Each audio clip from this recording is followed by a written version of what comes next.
The era of the one-room country school comes alive at Gritter School 3 miles west of North English. The building can be called a classic storybook due to its red brick construction and its setting in an oak and hickory grove. The Iowa County Historical Society has been responsible for its upkeep since 1963. Visitors to Gritter can step back in time to the days of their grandparents, great-grandparents, and beyond. Lose yourself in the atmosphere of a one-room country schoolhouse. Gritter was made an independent district in 1874. 1 acre of land was purchased in the southeast corner of Section 28, Township 78, Range 11 from L.F. and Sarah E. Meeker. A log schoolhouse just west of the present building served as the first school.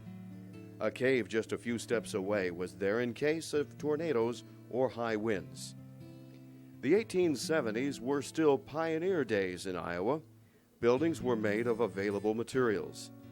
Gritter was started in 1872, and the brick came from the Chauncey Weatherall Brickyard, 1/4 mile east. Gritter survived until consolidation of country schools forced its closing in the spring of 1951. Fortunately, Truman and Fern Foss began efforts to preserve and restore the school for future generations. Others joined in through the years, and today the school lives again to tell its story. To some, it's a trip down memory lane, but to many others, the story is brand new.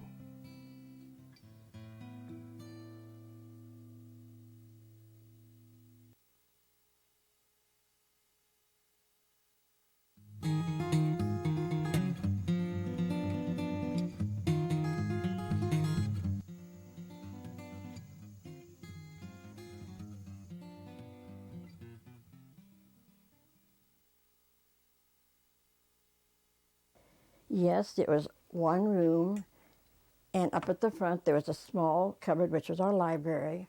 There was a blackboard to the back of the room, and we had a map that you pulled down, and if you wanted to go to the map.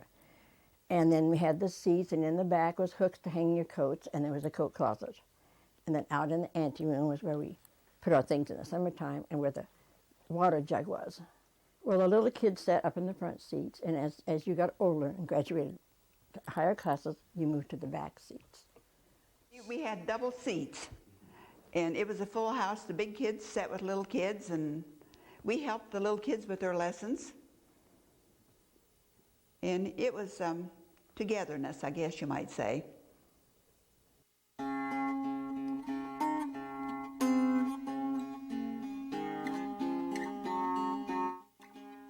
I aim to be there at 8 o'clock every morning. And of course, in cold weather, the first thing I did was start the fire. The evening before, after school, I carried in coal and cobs, and I put some of those cobs. I had a can with gasoline in it, and then I would light them, and they got started, then I'd start putting in the coal. Well, in the first grade, of course, we had phonics, and then she taught us to read and taught us to write. And then as you'd go up to a higher grade, you'd maybe have a bigger, a harder reader to read. And then when you got up into 5th and 6th grade, you had hygiene, always arithmetic, geography, and let's see, what else? Spelling, which was difficult for me always. In fact, I had to take my 8th grade exam over because I didn't get a passing grade in spelling. Grandma Kelly, when I was a little girl, she was always talking about, she and another old lady, there was no book like the McGuffey Reader. It was the best there was. And I happen to have 3 of them now. I've collected them. But I had the Baldwin and Bender readers, and lots of those stories were good. They taught you a lesson like The Boy That Cried Wolf, Wolf, One Too Many Times. Do you remember that story? No, when I first came home and had just 1 grade, The first day I ran out of things for the kids to do. I thought I had enough to keep them for a day, but I didn't. It was pretty busy. But it took getting used to, because you only had about 10 minutes of class, you know, and when you had one class, I had a second graders, and it took me a little while to get enough work for them to keep them busy for the. Doris Reese tells of her most rewarding moment when a child learns to read. You could just see the wonder in their eyes when they accomplished that.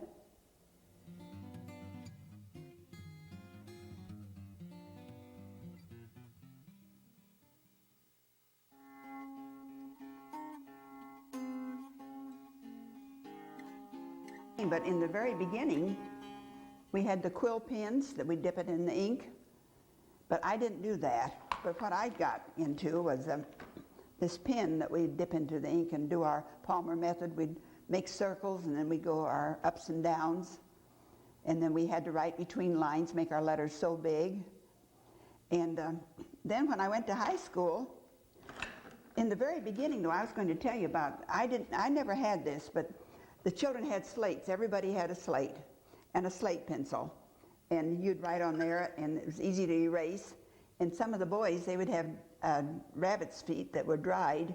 They'd keep those in their pockets. That's how they erased their slate. They thought that was smart. But when my dad went here, he had slates like this. They would have slate time. Then when I went to high school, my mother sent through a catalog. I don't know whether it was Sears or Montgomery or Ballas Hess. And I picked this pen out, and I have always treasured that. I was so proud of that. And you dip this in the ink bottle, and then you had a little lever here at the side, and there's a little rubber cup up in here, and would suck the ink in there. And gee, you could write for a whole day and not have to dip into the inkwell. Everybody had a pencil box back then. I think being here with all the kids that I knew, and we were all anxious to meet each other in the morning when we'd come home, when we'd get here. And we had fun eating our lunches, sometimes in the schoolroom, and if the weather was nice, we'd get to eat outside. But my folks was in the process of starting to farm, so I rode back and forth with a teacher, Minnie Roller, that she was an older lady, and she drove a horse and buggy out here. And so instead of me starting back to North English for my second year, my folks thought I wouldn't have to change school, so I rode back and forth with the teacher. And I'm telling you, lots of times it was snowing and raining, and she'd have a blanket there. She'd tell me to cover up with a blanket, and after she got here, why, she would tie the horse to the fence, and the neighbor next door would come over and put the horse in the barn for her, then have it hooked up at night to take us back to town.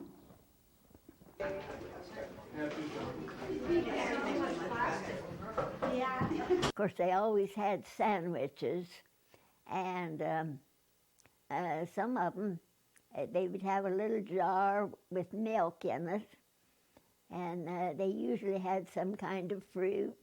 The hot lunch was a great big kettle on top of the stove there, and the kids brought jars of noodles or soup or something that could be warmed up, and when they came in the morning, we'd put them in the cool water, the warm water, and then by noon it would be warm enough for them to eat. And one boy, when it snowed, used to bring a jar of cream and sugar and put it out the side of the schoolhouse and put the clean snow in it, and he made himself ice cream. And then he was the same one that would go, when they played out there, would go across the road, and there were wild onions. And the schoolhouse that afternoon would just reek of onions. But it was fun. I missed it.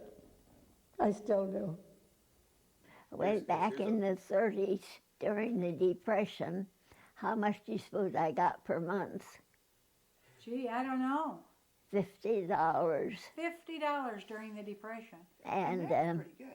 and some of the other teachers in little schools close to there got only 40, so I thought I was doing pretty good.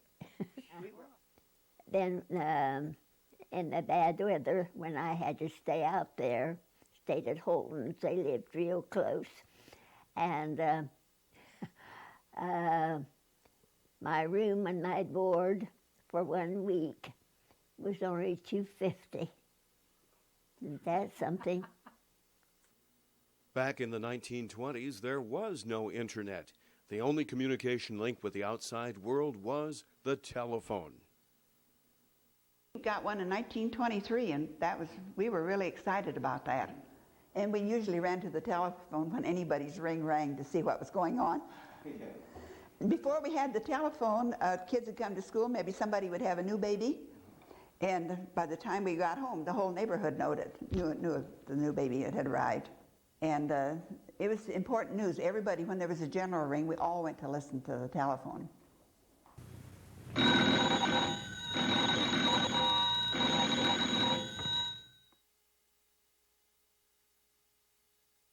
The 8th grade exams were dreaded by students, but thanks to their teacher, they were always well prepared. 8th graders in the spring had to go in. When they were in 7th grade, they went in and took, I don't remember which subject it was, and then in the 8th grade, they had to go in and went into town there to take the test. I never thought that was fair because these kids worked just as hard as the ones did in town, and they had the same materials, but they had to take those county examinations. And then there was a county graduation over at Marengo in the spring for the 8th graders. The year I think I had 3 or 4 8th graders the last year I taught out here. And they called them the old warp question books. I typed off, I don't know how many questions out of those books on each subject and gave it to the kids before school was out. And then when school was out, I walked back out before they had to go over and take their tests, and we went over all those questions again to see, so they would try to get them to pass. Well, we took exams, and we had a county superintendent that would come to visit school once a year, and it always scared us to death because we thought we'd do something to disgrace Miss Wiggins. But we took exams. But when I went for my exam that day, I was scared to death because I didn't know the kids. It was new. Where did you go for your exam? North English, into the old gray building. And in all the 26 years I taught, I never had one that failed those exams.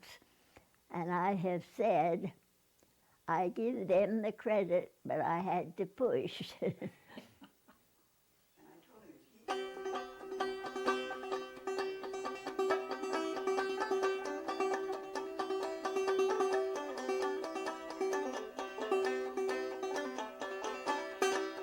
And I remember one time when I was here, one girl had a box of Crayolas, and she had a beautiful pink color in there that wasn't in our ordinary boxes of Crayolas. And I wanted that pink color so bad, I took it. She missed her pink color, and the teacher said, "Now that's got to be here somewhere. I hope it comes back when we find it." And when we went out to play, I came inside and put that pink color back in her box. And to this day, I don't like that color pink. One time, not too long ago, I was at a neighbor's place here after I'd retired and everything. And their daughter and her husband came in, and he was glad to see me. And he told them that I was his teacher out in the country school. And then he says, "And you believe me, we had law and order out there." but he says, she never punished anybody. She just explained things, and we all respected her, and we still do.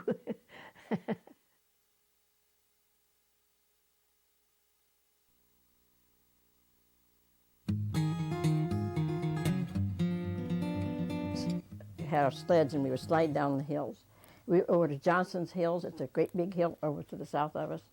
And you go to the top and slide down, double sometimes, and and you'd fall off your sled and just had a gorgeous time. And then you get cold, and come time the bell would ring to go back to the schoolhouse, and you'd be soaking wet, and the galoshes would be full of snow. And the Christmas program, we'd have a pageant, and one corner of the room would be curtained off, and then we had a curtain that went clear across, and we always opted to see who could be the curtain puller. That was a very important job. Okay.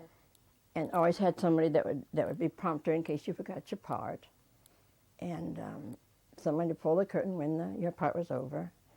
And then after the program, while there was a Christmas tree, we always took presents for everybody, exchanged names, and Miss Reagan's got the most. And of course the parents always come, and you was always so anxious until your folks got there. It was a very important thing.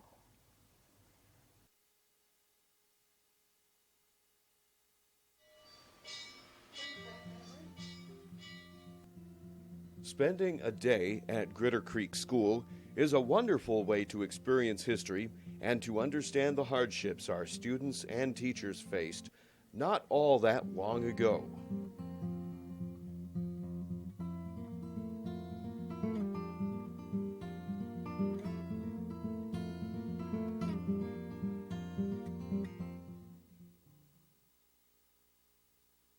If I go by the questions that they ask, most of them are concerned about the clothing. What do we wear? What kind of shoes did they wear? What kind of clothes? Then the next question is the lunch. What did they eat in their lunches? And I tried to have them, to make it as authentic as possible. And I think they're also overwhelmed by the fact that it's all one room, all 8 grades in one room. I think, and the fact that there is no gym, they have to have their recess outside, or if it rains, they're in the classroom. So, and I think they learned something too about the different way we teach and the different books, and like they were interested in just the fact the library was just his bookcase. I think I probably miss getting to having a bigger library, and I think that's it. Probably for me it would be starting the stove in the morning. I would not enjoy that. And the other, from a teacher's aspect, I think preparing a lesson for all 8 grades, I think would be really overwhelming. I personally taught K to 4 at one time, and that's where most of my time was spent. And of course, checking all the different papers and evaluating the students, probably the most time consuming. The toughest thing would probably happen to walk a long ways to just get to school. And the easiest thing would probably be reviewing your lessons all the time. The best thing would probably be playing all the games at recess and knowing a lot of things. I think it would be fun just to get to know lots of different people.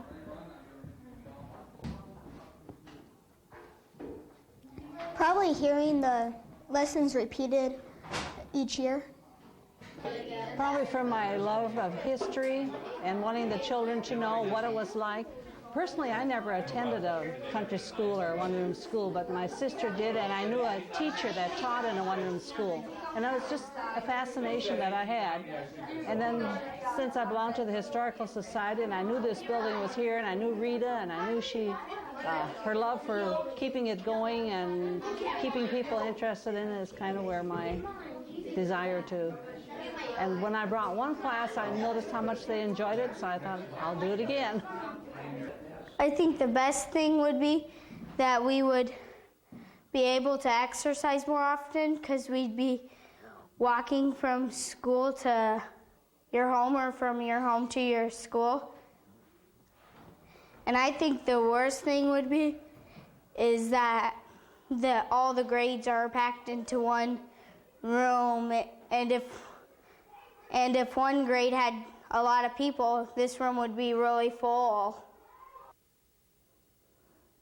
Well,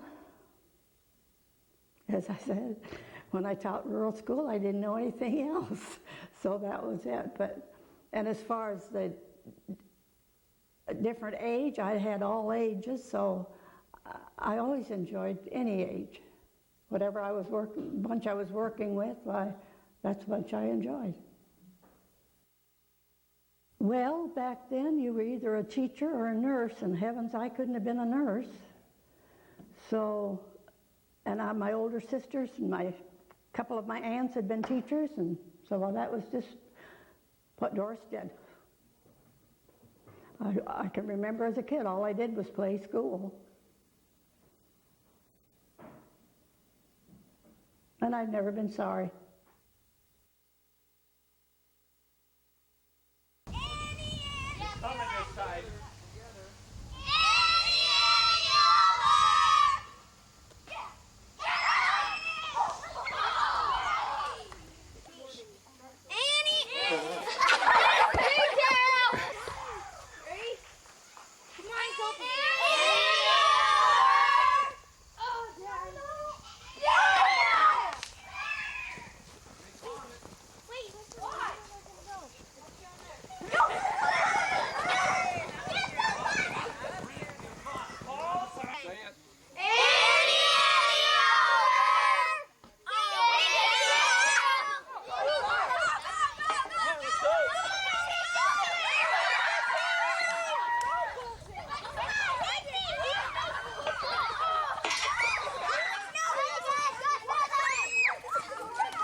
But it was fun.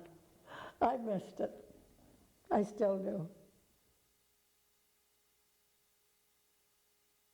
Yesterday, in that corner, I silently stood, reminiscing about friends in our old neighborhood. And I saw this old school unchanged by the years. In my heart came a lump, and my eyes filled with tears. I peeked through the windows and walked around by the stoop, and then I pictured us all as kids in a group. There was Purdy and Millie and Billy and Esther and Donna and Clarence, two tow-headed tykes, and the girl that had a big box of crayons and a bike. And round at the back there was the brick wall where we used to practice bouncing the ball. And that crabby old teacher who'd chase us away, say what wouldn't I give to see her today. While I was reminiscing about the old red school, I could see the kids strolling in to learn the wonders of the world and the golden rule. If the weather was bad, Dad took us in a wagon pulled by our faithful team. The highways of today were not even a dream. And in the cloakroom, our dinner pails were lined in a row. Winter at recess, we had fun playing fox and geese in the snow. And then I could see that old gang of mine, the teacher at the organ, while we kids sang Sweet Adeline. The pot-bellied stove provided plenty of heat. Your backside was freezing, your face red as a beet. And the penny pencils, the nickel tablets, and a pretty gingham dress. And oh, those horrible county 8th grade tests. And that determined old teacher who really earned her pay. Say what wouldn't I give to visit her today. Yesterday, I was thinking about all my school chums, the parties and the picnics and the programs. That's why I hadn't noticed how quickly the years had gone by. There was a depression, wars, and we girls used to dream about that man in the moon. We'd never heard of an astronaut and that one would land there so soon. We used to wonder why our assignments were so long and so hard, but we worked because we were proud of a good report card. And that wonderful old teacher really earned her pay. Say what wouldn't I give to thank her today.